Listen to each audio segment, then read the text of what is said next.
ఈ వీడియో చూస్తున్న వాళ్ళు జై హనుమాన్ అని కామెంట్ చేయండి. హనుమాన్ జయంతి ఏప్రిల్ 23వ తేదీన మంగళవారం నాడు రానున్న విషయం తెలిసిందే. హిందువులు జరుపుకునే అతి ముఖ్యమైన పండుగల్లో హనుమాన్ జయంతి ఒకటి. పురాణాల ప్రకారం హనుమాన్ జయంతిని హనుమంతుడు పుట్టిన రోజుగా జరుపుకుంటారు. హనుమంతుడు చైత్రమాసంలో శుద్ధ పౌర్ణమి రోజున జన్మించాడు. అయితే ఈ ఏడాది హనుమాన్ జయంతి హనుమంతుడికి ఇష్టమైన మంగళవారం రోజున రావడంతో భక్తులు ఆనందం వ్యక్తం చేస్తున్నారు. హనుమాన్ జయంతి రోజున కొన్ని ప్రత్యేక పరిహారాలు చేయడం ద్వారా జీవితంలో సమస్యలు తొలగిపోయి సంతోషం, అదృష్టం లభిస్తాయని నమ్మకం. అయితే అసలు హనుమాన్ జయంతి రోజు చేయాల్సిన పనులు, పరిహారాలు, చేయకూడని పనులు ఏంటో ఈ వీడియోలో తెలుసుకుందాం.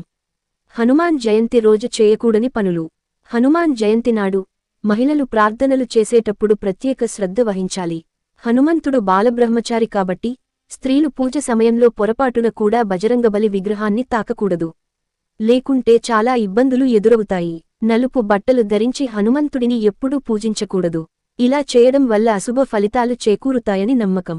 హనుమంతుని పూజలో విరిగిన విగ్రహాన్ని అస్సలు ఉపయోగించకూడదు. ఇంట్లో హనుమంతుని చిరిగిన చిత్రముంటే వెంటనే దానిని తొలగించండి. హనుమాన్ జయంతి నాడు ఉపవాసం ఉండే భక్తులు పగటిపూట నిద్రపోకూడదు. అంతేకాకుండా హనుమాన్ జయంతి ఉపవాస సమయంలో ఉప్పు లేదా ఇతర దానం చేసే వస్తువులు తినకూడదు. సూతక కాలంలో హనుమంతుడిని పూజించరాదు. సూతకాల సమయంలో పూజించడం వల్ల పుణ్యం రాదని నమ్ముతారు.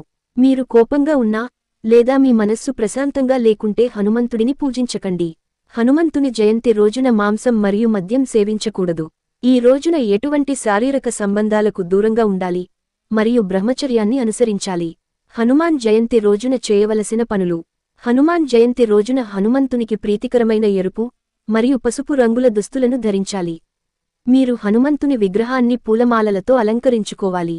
హనుమాన్ విగ్రహంపై నెయ్యి లేదా ఆవాల నూనె కూడా వేయవచ్చు. మీరు హనుమాన్ జయంతి రోజున ఉపవాసం ఉండాలనుకుంటే సూర్యోదయం సమయంలో ఉపవాసం ప్రారంభించాలని గుర్తుంచుకోండి. మీరు రోజంతా ఉపవాసం ఉండి హనుమంతుని విగ్రహాన్ని పూజించిన తర్వాత శాకాహార భోజనం చేసి ఉపవాసాన్ని ముగించాలి. మీ నుదుటిపైన నారింజ రంగు బొట్టును ధరించాలి.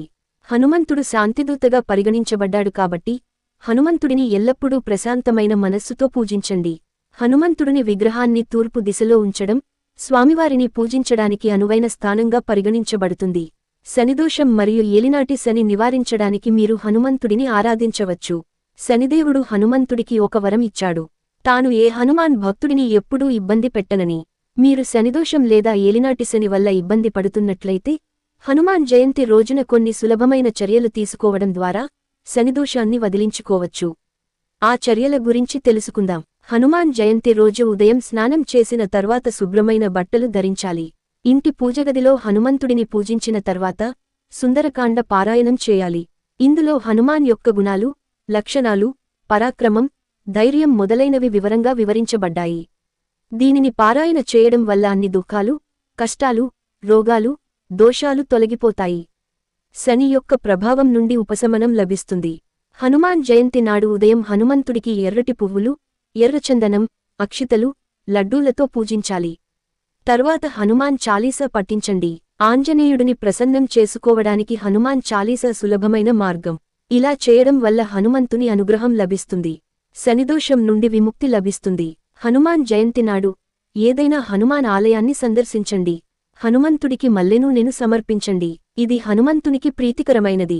ఇలా చేయడం వల్ల శనిదోషాల నుంచి ఉపశమనం లభిస్తుంది. హనుమాన్ జయంతి సందర్భంగా హనుమంతుడికి ఎర్ర గులాబీల దండను వెయ్యాలి. ఆ తర్వాత 11 రావి ఆకులను శుభ్రం చేసి దానిపై రాముని పేరు రాసి హనుమంతునికి సమర్పించండి. ఇలా చేయడం వల్ల శని దోషం తొలగిపోతుంది. జ్యోతిష్యశాస్త్రం ప్రకారం వ్యక్తులు తాము చేసిన ఆర్థిక రుణాల నుండి బయటపడటానికి కష్టపడుతున్నట్లు అనిపిస్తే వారు పిండితో చేసిన ప్రమిదలో దీపాన్ని వెలిగించి దానిని ఒక మర్రి ఆకుపై ఉంచండి. ఈ విధంగా 5 మర్రి ఆకులపై 5 దీపాలను ఉంచి వాటిని తీసుకుని హనుమంతుని ఆలయంలో ఉంచండి. ఈ పరిహారం చేయడం ద్వారా వ్యక్తులు జీవితంలో అన్ని రకాల అప్పుల నుండి విముక్తి పొందుతారు.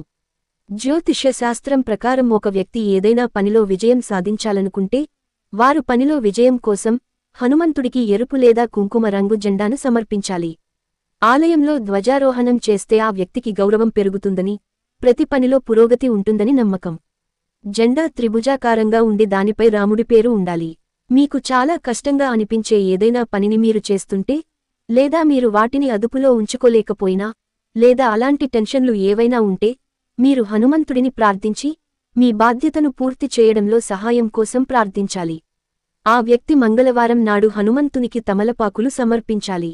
ఇలా చేస్తే, ఆ వ్యక్తి త్వరలో హనుమంతుని అనుగ్రహాన్ని పొంది, వారు తమ విధులను చాలా సులభంగా మరియు సమర్థవంతంగా చేయగలుగుతారు. అంతా తాము కోరుకున్నట్లుగా జరగడం లేదని, చుట్టూ ఏదో ప్రతికూల శక్తి ఉందని, దాన్ని వదిలించుకోలేకపోతున్నామని భావించే భక్తులు, హనుమాన్ జయంతి రోజున తమ ఇంటి పైకప్పుపై ఎర్ర జెండాను తప్పక ఉంచాలి. ఎందుకంటే హనుమాన్ని రక్షకుడిగా పిలుస్తారు. ఆర్థిక సంక్షోభంలో ఉన్న వ్యక్తులు హనుమాన్ జయంతి రోజున అన్నదాన కార్యక్రమం నిర్వహించి, పేదలు, లేదా ఆకలితో ఉన్న వారందరికీ ఆహారం అందించాలి. అయితే ముందుగా హనుమంతుడికి భోగం అందించాలి. ఇది మీ ఆర్థిక స్థితిని మెరుగుపరుస్తుంది. పితృదోషం ఉన్నవారు, శ్రీరాముడు మరియు హనుమంతుడిని ప్రసన్నం చేసుకోవడానికి హనుమాన్ జయంతి రోజున రాముడిని పూజించాలి. దీనివల్ల పూర్వీకులు మోక్షాన్ని పొందగలుగుతారు, మరియు పితృదోషం తొలగిపోతుంది. అనారోగ్య సమస్యలతో బాధపడేవారు, హనుమాన్ జయంతి రోజున 108 సార్లు హనుమాన్ నామం పఠిస్తే, అనారోగ్య సమస్యలు తొలగిపోతాయి. మీ ఇంట్లో ఏ శుభకార్యం జరగకపోయినా, అశుభాలు జరుగుతున్నాయని మీరు భావిస్తే, ఆందోళన చెందాల్సిన అవసరం లేదు. ఈ హనుమాన్ జయంతి రోజున హనుమంతుడి దగ్గర నేతితో దీపం వెలిగించి, కష్టాలు తొలగించమని ఆ భగవంతుడిని ప్రార్థించండి. అన్ని అడ్డంకులు తొలగిపోతాయి. ఏ విధమైన కోర్టు సమస్యలు, వ్యాజ్యాలు, లేదా మీరు ఏదైనా కేసులో విజయం సాధించడానికి హనుమాన్ జయంతి రోజున, ఆలయం పైభాగంలో ఎర్ర జెండాను ఉంచి, హనుమంతుడిని పూజించాలి. హనుమాన్ జయంతి పూజా విధానం. హనుమాన్ జయంతి రోజున తెల్లవారుజామునే నిద్రలేచి ఇంటిని శుభ్రం చేసుకుని, స్నానం చేసేటప్పుడు గంగాజలం ఉంటే ఆ నీటిలో గంగాజలం కలుపుకుని స్నానం చేయాలి. లేకుంటే కొంచెం పసుపుని కలిపి స్నానం చేయాలి. ఇంట్లో హనుమాన్ జయంతి జరుపుకునేవారు, పూజగది శుభ్రం చేసుకుని, మామిడి తోరణాలు, పుష్పాలతో పూజగదిని అలంకరించుకోవాలి. ఒక పీటకి పసుపు రాసి బొట్లు పెట్టి, దానిపైన ఆంజనేయ స్వామి విగ్రహం కాని, ఫోటోను కాని పెట్టుకోవాలి. విరిగిన లేదా చిరిగిపోయిన చిత్రపటాన్ని కాని పూజకు ఉపయోగించరాదు. స్వామివారిని ఎర్రటి సింధూరం, ఎర్రటి పువ్వులతో అలంకరించుకోవాలి. ఎర్ర చందనం, అక్షింతలు, పూలు, ధూప దీపాలు, బట్టలు, పండ్లు తదితర వాటిని హనుమంతుడికి సమర్పించాలి. జిల్లేడు వత్తులు, నువ్వుల నూనెతో ఆంజనేయస్వామికి దీపం వెలిగిస్తే అష్టైశ్వర్యాలు చేకూరుతాయి. జిల్లేడు వత్తులు లేనివాళ్లు, మీ దగ్గర ఉన్న వత్తులు, నువ్వుల నూనెతో దీపం వెలిగించాలి. ఆవాల నూనెతో కూడా దీపం వెలిగించుకోవచ్చు. హనుమాన్ జయంతి వేళ హనుమాన్ చాలీసా, హనుమాన్ చరిత్ర, సుందరకాండ పఠించాలి. పూజ పూర్తయిన తర్వాత హారతి ఇచ్చి ప్రసాదాన్ని అందరికీ పంచాలి. హనుమంతుని ప్రత్యేక అనుగ్రహం కోసం ఓం హం హనుమాన్ నమః, ఓం నమో భగవతే హనుమాన్ నమః అనే మంత్రాలను జపించాలి. లేదా ఓం ఆంజనేయాయ నమః అనే మంత్రాన్ని 108 సార్లు జపించి, 5 జిల్లేడు వత్తులను నువ్వుల నూనెతో తడిపిన పంచహారతిని స్వామివారికి అర్పించాలి. హనుమాన్ జయంతి రోజున సాయంత్రం 6 గంటల ప్రాంతంలో హనుమాన్ను ఆలయంలో దర్శించుకుని ఎర్రటి ప్రమిదల్లో జిల్లేడు వత్తులు, నువ్వుల నూనెతో దీపమెలిగించే వారికి ఆయుర్దాయం, సుఖసంతోషాలు, అష్టైశ్వర్యాలు చేకూరుతాయని పురోహితులు అంటున్నారు. ఈ పవిత్రమైన రోజున హనుమాన్తో పాటు సీతారాములను పూజించాలి. అలాగే ఈ రోజున హనుమంతుని ఆలయాల్లో ఆకుపూజ చేయించే వారికి ఈతిబాధలు తొలగిపోతాయని విశ్వాసం. మా వీడియో కనుక మీకు నచ్చినట్లయితే లైక్ చేయండి, షేర్ చేయండి మరియు సబ్స్క్రైబ్ చేసుకోండి.